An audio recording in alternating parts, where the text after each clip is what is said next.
ये हमारा question number 5 है। योग का क्या अर्थ है? श्लोक है दूसरे अध्याय का 48वां श्लोक। योगस्थ कुरु कर्माणि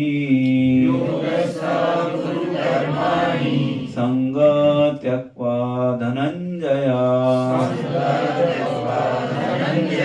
सिद्धया सिद्धयो समो भूत्वा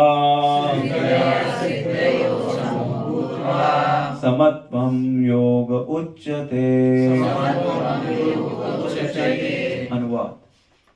हे अर्जुन, जय अथवा पराजय की समस्त आसक्ति त्याग कर समभाव से अपना कर्म करो, ऐसी समता योग कहलाती है।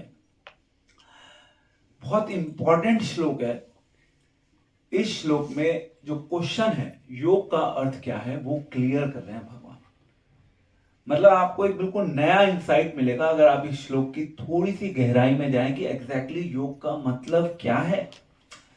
एक लेवल पे योग का मतलब है कि योग का मतलब है अपने इंद्रियों को निग्रह करो, इंद्रियों को निग्रह करके अपने मन को एकाग्रचित करो। एक लेवल पे योग के थ्रू लोग यही करने का अभ्यास भी करते हैं और कुछ हद तक वो सक्सेसफुल भी होते हैं। अब यहां पे जो वर्ड आ रहा है वो आ रहा है समत्वम योग उच्यते। समत्वम योग उच्यते जिसका मतलब है कि समता। समता किसके साथ? भगवान के साथ। समत्वम योग उच्यते मीन्स आप अपने आप को सम करिए। किसके साथ? इन्हें जोड़िए भगवान के साथ। कैसे जोड़िए? भगवान की इंस्ट्रक्शंस को फॉलो करके, भगवान की इंस्ट्रक्शंस को स्वीकार करके, भगवान की इंस्ट्रक्शंस को अपनी जीवन की लाइफ लाइन बना के। जिसने भगवान की इंस्ट्रक्शंस को स्वीकार किया है दैट मीन उसने अपने जीवन में योग का अभ्यास करना शुरू कर दिया है। बाकी तो सब केवल अपनी नोज को प्रेस करने में बिजी है। ठीक है ना? वहां पे भगवान का कॉन्सेप्ट नहीं है ना नोज को प्रेस करने में, है क्या कहीं? Do you see any concept? Instructions नहीं एक्सेप्ट हुई वहां पे। तो कृष्ण की एक्सेप्टेंस को फॉलो करेंगे तो इन ए वे आपने क्या किया? आपने अपनी लाइफ को कृष्ण के माइंड से जोड़ दिया। क्योंकि अब आपकी लाइफ केवल आपकी लाइफ नहीं है, अब आपकी लाइफ कृष्णा डिक्टेट कर रहे हैं। क्योंकि आपने अपनी लाइफ में कृष्ण की इंस्ट्रक्शंस को स्वीकार कर लिया है।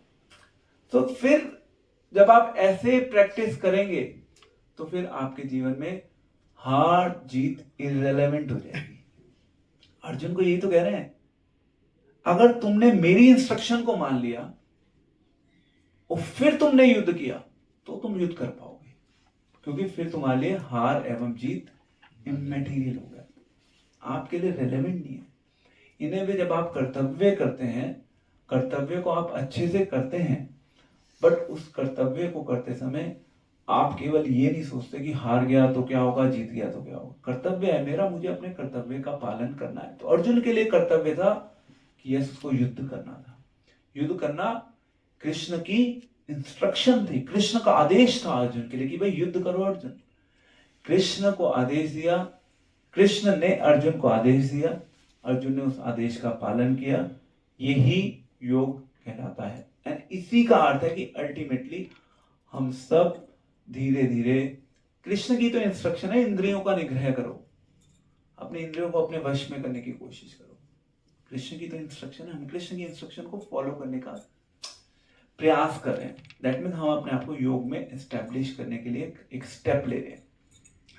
यही कृष्णा कॉन्शियसनेस है, यही टॉप मोस्ट योगा सिस्टम है जो श्रील प्रभुपाद ने भगवत गीता के थ्रू इस संसार के लोगों को सिखाया।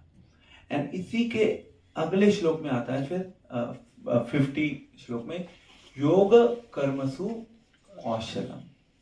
अगर आपको कोई भी कर्म एक्सपर्टली करना है तो उसके लिए क्या करना होगा?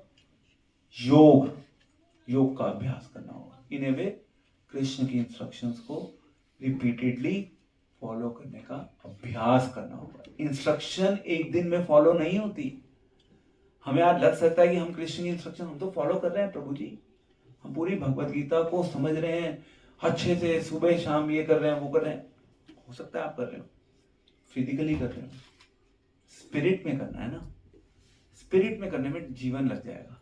Let's accept this as reality कि स्पिरिट में करने में जीवन लगेगा, और जो जितना सिंसियर होगा वो उतना अच्छे से कर पाएगा। तभी तो हम योग कर्मसु कौशलम, योग क्या है? अपने कर्म को एक्सपर्टली परफॉर्म करने की क्रिया है। अपने एक्शन को एक्सपर्टली करना है तो योग करना होगा। योग क्या है? योग है कृष्ण की वाणी।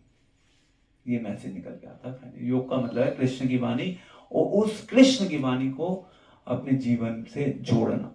दैट्स कॉल्ड एज समत्वम योग उच्यते।